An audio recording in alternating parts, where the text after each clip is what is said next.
महत्त्वाची बातमी, शेतकऱ्यांच्या प्रश्नावर सरकारला प्रश्न विचारणार असं अंबादास दानवे म्हणतात। अधिकाऱ्यांच्या बदल्यांमध्ये मोठा भ्रष्टाचार झाल्याचं अंबादास दानवे म्हणाले।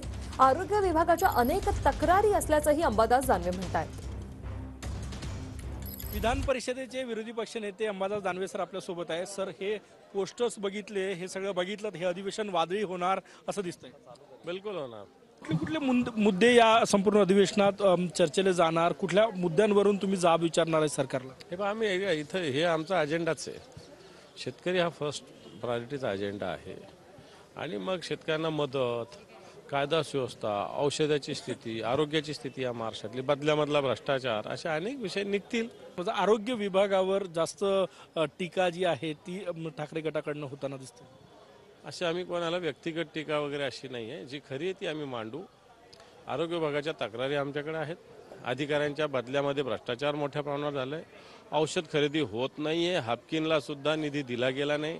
नवीन जे मंडळ स्थापन केलं त्याच्याकडून सुद्धा खरेदी झालेली नाही आणि मग जनतेच्या आरोग्याच्या प्रश्नासाठी आवाज उठवणं काय, त्यात काय वाव आहे? म्हणून काय आरोग्य विभागाला आम्ही टार्गेट करतो? बिलकुल करू आरोग्य विभागाला टार्गेट, कारण जनतेच्या आरोग्याचा प्रश्न आहे। कॅमेरामॅन सचिन सयामसह गजानन माटे, TV9 मराठी, नागपूर।